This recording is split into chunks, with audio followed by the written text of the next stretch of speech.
일찍이 예수님을 따랐던 제자들이 있었습니다. 12명이 따랐어요. 그런데 그 중에 한 사람, 가룟인 유다라는 사람은 예수님을 따르면서 늘 관심이 물질에 있었습니다. 그러다가 마지막에 가서 은 30냥에 예수님을 팔아버리는 거예요. 그러니 예수님은 그 가룟 유다를 평가를 하기를 마태복음 26장 24절에 이렇게 말씀을 하셨어요. 인자는 자기에 대하여 기록된 대로 가거니와 인자를 파는 그 사람에게는 하가 있으리로다. 그 사람은 차라리 태어나지 아니하였더라면 제게 좋을 뻔하였다. 좋을 뻔하였느니라. 그런 얘기를. 차라리 이런 사람은 태어나지 않았으면 좋을 텐데 라는 말씀이죠. 왜 그럴까요? 왜 그럴까요? 계시록 21장 8절에 보면 이런 말씀이 있죠. 두려워하는 자들과 믿지 않은 자들과 흉악한 자들과 살인자들과 음행하는 자들과 점술가들과 우상 숭배하는 자들과 거짓말하는 모든 자들은 불과 유황으로 타는 못에 던져지리니 이것이 둘째 사망이라 그랬습니다. 그럼 이 땅에 태어나가지고 둘째 사망으로 가는 사람이 있단 말이에요. 둘째 사망으로 가지 않는 사람이 복이 있다는 거예요. 그러나 죄 아래에 있는 사람은 둘째 사망으로 가게 된다는 거예요. 여러분, 가난보다도 무섭고 육체적인 죽음보다 무서운 것이 뭐냐 하면 둘째 사망으로 가는 길이 무서운 길이에요. 그래서 다행스럽게도 우리는 둘째 사망으로 가는 게 아니라 하나님의 나라 누림으로 가는 거니까 우리는 복받은 사람입니다. 아멘. 그러면 어떻게 그것이 증명이 되느냐 하면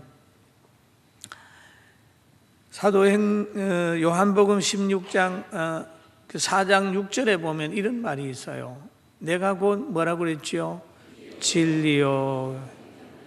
내가 곧 길이요 진리요 생명이니 나로 말미암지 않고는 아버지께로 올 자가 없느니라. 그러니 둘째 사망으로 가는 길에서 다시 돌이켜서 생명의 길로 가게 되는 거예요. 왜요? 왜냐하면 죄의 문제가 해결되기 때문에. 하나님이 세상을 이처럼 사랑하사 독생자를 주셨으니 누구든지 예수 믿는 사람은 멸망치 않고 영생을 얻는다고 그랬는데 바로 예수님을 믿는 것이 생명의 길로 가는 길이다. 그렇게 말씀하셨어요. 그럼 이 길로 가려고 하면 요한복음 1장 14절에 영접하는 자고 그 이름을 믿는 자들에게는 하나님의 자녀가 되는 권세를 주셨으니 라고 하는 얘기를 합니다. 하나님의 자녀가 되는 권세를 주셨다. 그럼 이 하나님의 자녀가 되면 어떤 현상이 나타나느냐? 계시록 21장 7절에 이기는 자는 이것들을 상속으로 받으리라. 나는 그의 하나님이 되고 그는 내 아들이 되리라.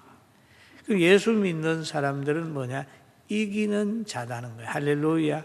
이기고 간다. 사망을 이기고 가는 자기 때문에 복 있는 사람이다. 그렇게 볼 수가 있는 거예요. 그런데 하나님께서 우리에게 선한 길을 열어주시고 생명의 길을 열어주셨는가 동시에 보내임을 받은 예수님은 우리에게 피로를 채워주시길 원하시고 계시다. 예수님의 공생애 동안에 이 동리 저 동리 가서 말씀을 가르치셨습니다. 그런데 어느 날 예수님께서 떠나서 배를 타고 다시 걸어서 빈들로 가셨습니다. 그런데 예수님께서 거기에 가셨다는 소식을 듣고 무리가 예수님을 많이 따랐어요. 성경에 보면 큰 물이라고 표현을 하고 있습니다. 그러니까 그 큰 무리 중에는 병자도 있고 또 먼 길을 걸어와서 허기져 가는 사람도 있었습니다.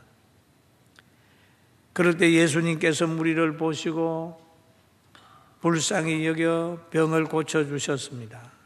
그리고 배고픈 사람에게 오병이의 기적을 행해서 다 먹여주셨어요.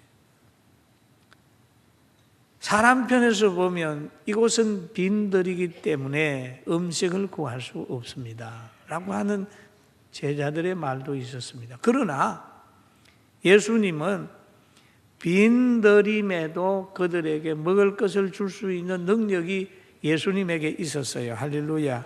이게 오병이의 기적의 역사입니다. 예수님은 창조의 방법으로 또 전능하신 능력으로 그 모든 문제를 해결해 주셨습니다. 병도 고쳐주셨고 먹는 문제도 해결해 주셨습니다.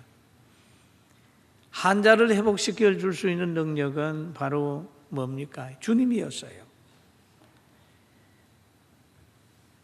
그리고 병자를 회복시켜 줄 뿐만 아니라 배고픈 사람에게 먹을 것도 해결해 주었다. 그래서 마태복음 14장 20절 21절에 보니까 다 한번 같이 보실까요? 다 배불리 먹고 남은 조각을 12바구니에 차게 거두었으며 먹는 사람은 여자와 아이 외에 5,000명이나 되었더라. 상당한 숫자지요. 오병이의 기적이 나타났었어요. 그럴 때 예수님께서 5,000명, 여자와 아이 외에 5,000명이니까 뭐 한 3만 명 이상 안 되겠습니까? 그들을 보내는 동안에 제자들에게 그럽니다. 빨리 저 바다 건너서 가라. 호수 건너서 건너가거라. 그렇게 얘기를 했습니다. 마태복음 14장 23절에 무리를 보내신 후에 기도하러 따로 산에 올라가시니라. 저 물매 거기 혼자 계시더니 그랬지. 그리고 무리를 보낸 다음에 산에 올라가서 기도하셨습니다. 기도하는 생활 하셨어요. 하나님과의 관계가 늘 잘 이루어지는 그런 예수님이었습니다. 기도하는 것이 하나님의 뜻을 가장 잘 아는 방법입니다. 그래서 신비한 능력이 나타났을 때 제자들이 물어봅니다. 예수님, 이런 능력이 어디에서 나타나요? 물어봤을 때 예수님은 기도 외에 다른 것으로 이런 종류의 능력이 나타날 수가 없다라고 얘기를 하잖아요. 여러분, 우리들도 늘 하나님 앞에 기도하는 생활, 관계 바르게 하는 생활 가지게 되기를 주님의 이름으로 축원합니다. 주님은 큰 기적을 행하시면서 사람의 박수를 기대하지 않았습니다. 사람 속에 들어가서 그들의 위로나 칭찬을 받기를 원치 않았습니다. 그는 조용히 혼자 계시면서 하나님의 뜻만을 생각하신 분이십니다. 그러나 우리는 사람 속에 들어가 있으면 너무너무 세상 말로 헷갈리는 일이 많아요. 부정적인 말을 듣게 되고 불신앙의 소리를 듣게 됩니다. 그리고 무엇이 옳은지 무엇이 그른지도 모르는 상황에 이르게 됩니다. 그러나 하나님 안에 있으면, 예수님 안에 있으면 긍정적이 되고 감사하는 사람이 되고 굉장히 힘 있는 사람으로 바꾸어져요. 제자들이 배를 타고 가다가 어려움 당하게 되는 거 거기에서 버려두지 아니하고 찾아가시는 분이세요.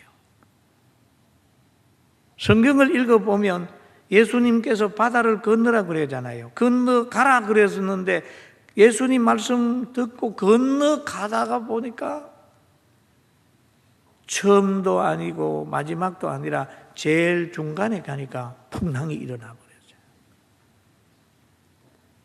그러면 뭐라 그럴까요? 주님이 물 위로 걸어서 찾아오시는 것을 모를 때 왜 예수님 뜻대로 지금 바다를 건너고 있는데 풍랑이 오나? 원망하고 앉아있는 사람도 있을 수 있을 겁니다. 우리가 이걸 보면서 야, 하나님의 뜻대로 내가 왜 사는데 왜 풍랑이 오지? 내가 하나님의 뜻대로 하려고 하는데 왜 그러지? 이런 생각이 혹 들거든. 하나님의 뜻대로 간다고 하나님의 뜻대로 살고 있다면 그 풍랑은 분명히 신앙을 올리게 하는 풍랑인 줄 알고 그 풍랑 속에 하나님 버리지 아니하시고 찾아온다는 사실 믿게 되길 주의 이름으로 축원합니다. 사람을 통해서 해결될 수도 있고 환경을 통해서도 해결될 수 있고 자기가 믿음이 성장돼 가지고 해결될 수도 있다는 거예요. 그런 풍랑을 만난 장소를 보면은 마태복음 14장 24절에 보니까 배가 이미 육지에서 수리나 떠나서 바람에 거슬림으로 물결로 말미암아 고난을 당하더라. 그러죠. 수리나 떠났다. 중간에 임하게 되는 거죠. 그리고 쭉 보게 되면은 밤 사경이 되었어요. 그럴 때 예수님께서 물 위로 처벅처벅 걸어서 지금 예수님의 제자들에게 가는 겁니다.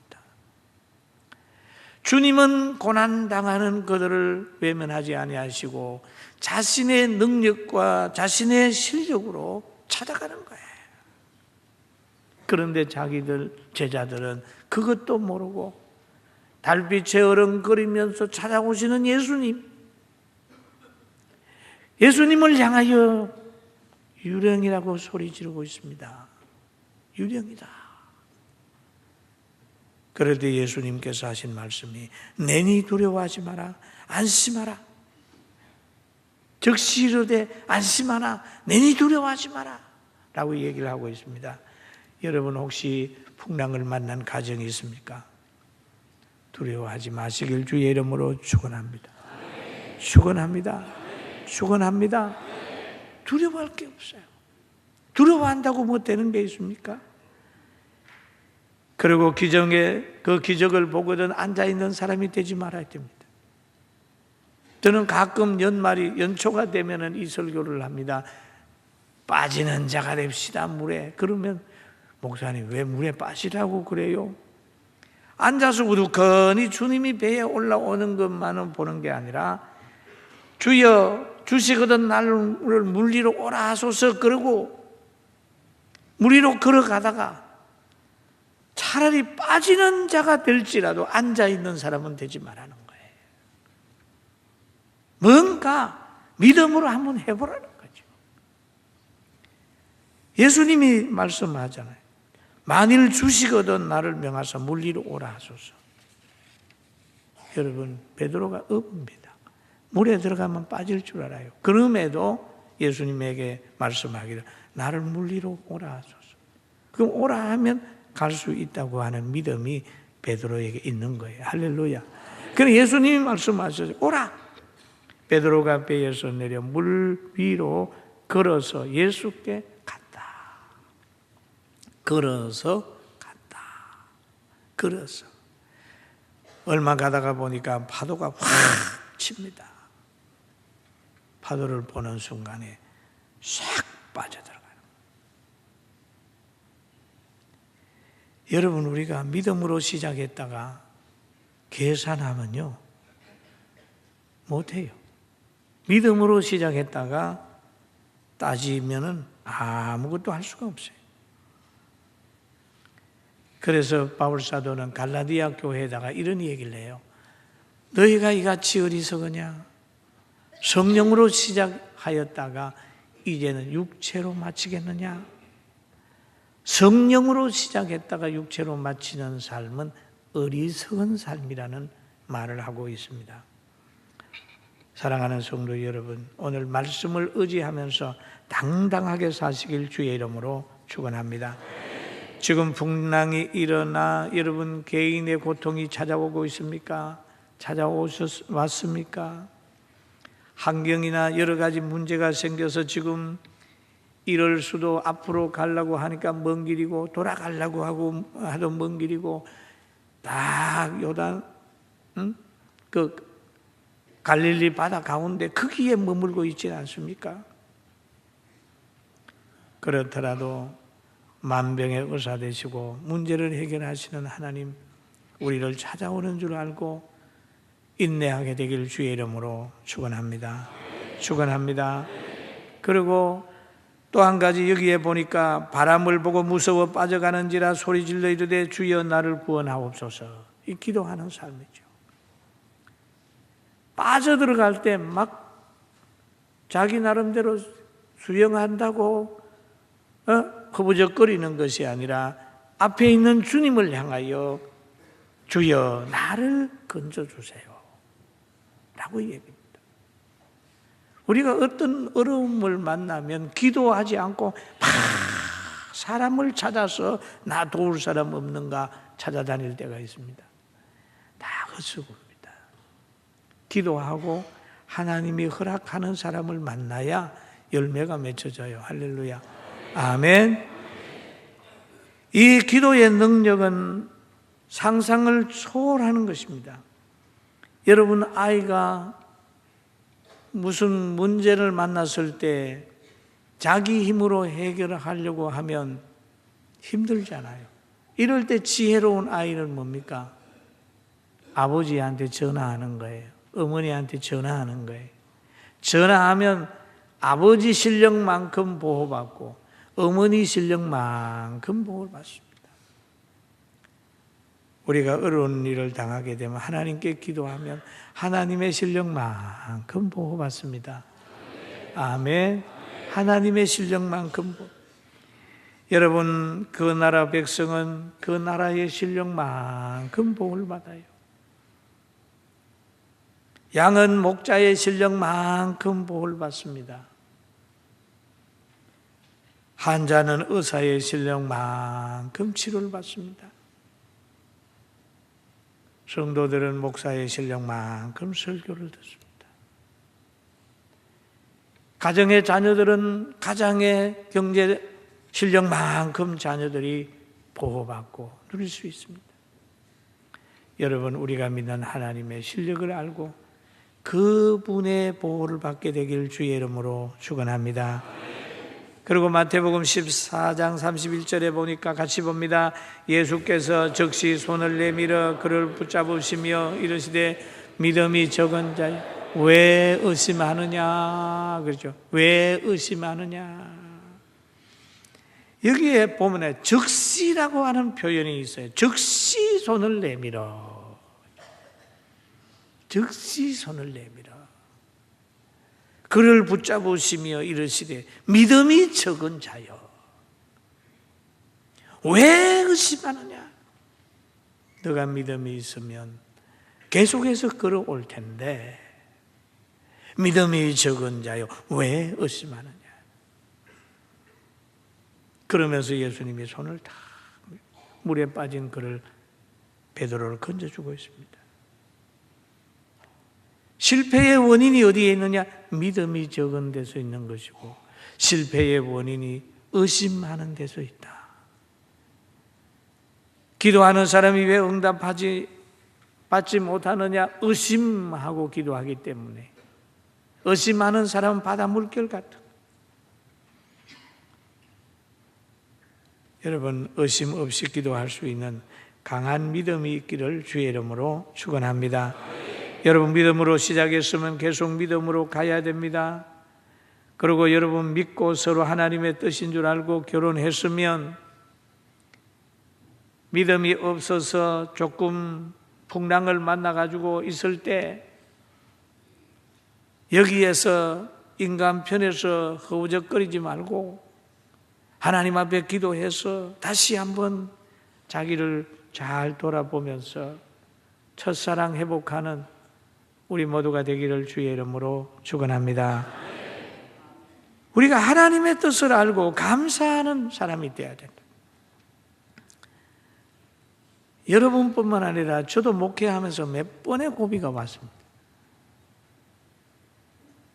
9분 예배당을 옮기는 과정 속에서 그때마다 경제적인 어려움이 왔습니다.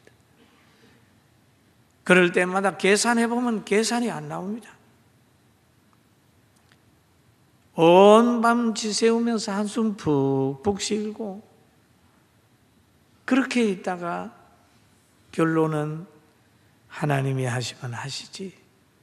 이래가지고 산에 올라가서 금식하면서 하나님의 뜻을 기다리는 거예요. 눈을 감으면 될 것 같은데 눈을 뜨면 안 될 것 같은데, 그래서 눈을 감고 기도하는 마음으로 이렇게 왔더니 35년간 이 장소까지 왔어요. 할렐루야. 저를 만나주신 하나님, 여러분도 만나주실 겁니다. 제자를 찾아오신 예수님, 성령으로 여러분 환난당하는 그 장소를 찾아가게 될 겁니다. 그리고 우리가 이 땅에서 판단하는 것은 복인지 저주인지를 모르고 있단 말이에요. 우리가 예수님의 마지막 판결, 빌라도 법정을 늘 생각합니다. 저는 빌라도 법정에서 예수님과 바나바가 둘이 있어요. 바나바는 살인자입니다. 그런데 군중들은 저 빌라도 보고 하는 말입니다. 예수님을 십자가에 못 박아 달라고 얘기를 하고 바나바를 놔 달라고 얘기를 하는 거예요. 타락한 군중들은 살인자에게 호의를 베풀고 생명의 구주인 예수 그리스도를 미워하는 거예요. 십자가에 못 박아라고 하는 말은 뭡니까? 극형에 처하십시오라는 거죠. 사람이 종사령이 있고 목을 자르서 하는 거 있고 목매서 죽이는 그게 있는데 제일 힘든 죽음이 뭐예요? 십자가에 살아있는 상태에서 양손과 양발에 못을 박는 거예요. 그리고 가시면류관 팍, 굉장한 고통이죠. 누가 말 때는 세워놓고 따발총 가지고 다다다다다닥, 이거보다 더 큰 형벌이 십자가 형벌. 피가 다 빠져나 극형에 처하세요. 여러분, 참 안 된 것 같이 보여지죠. 예루살렘의 여인들이 예수님을 보고 울잖아요. 그러나 예수님은 저주의 길이 아니라 순종의 길이므로 부활의 길을 가고 계셔요. 할렐루야. 아멘. 아멘. 여러분, 우리가 때로는 왜 하나님 나에게 이런 병을 줬어요? 왜 하필 납니까? 왜 하필 우리 가정이 이렇습니까? 왜 다른 사람이 걸리지 않는 암이 내 몸에 생겨납니까? 혹시 이런 분이 계시면 하나님 앞에 간절히 기도하면서 주여, 나로 하여금 믿음을 더 길러주시기 위해서 하나님이 주셨네요. 하나님이 역사하시면 죽은 사람도 살리는데 나를 살릴 수가 있습니다. 저에게 기회를 주세요. 고쳐주세요 하고 간절히 눈물로 기도해서 기적을 체험하게 되길 주의 이름으로 축원합니다. 아멘. 그래서 예수님이 풍랑 만난 제자들을 찾아갔어요. 그리고 그 배에 올라갔어요. 그랬더니 바람이 싹 그쳤습니다. 바람이 그치게 되니까 제자들의 고백이 나잖아요.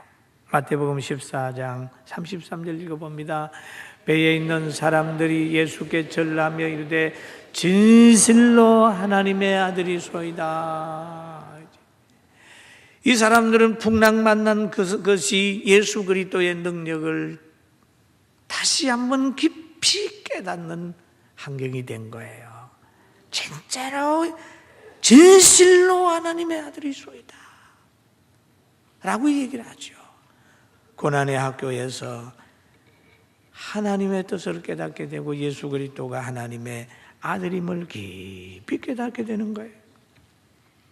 하나님께서 우리에게 또는 우리나라에게 풍랑을 주시는 것은 이 풍랑 속에서 주님 발견하고 과연 하나님은 살아계시네요 라고 하는 고백을 할 그런 환경을 만들어줄 수도 있다고 생각하고 풍랑 속에서도 좌절하지 않고 기도하게 되기를 주님의 이름으로 축원합니다.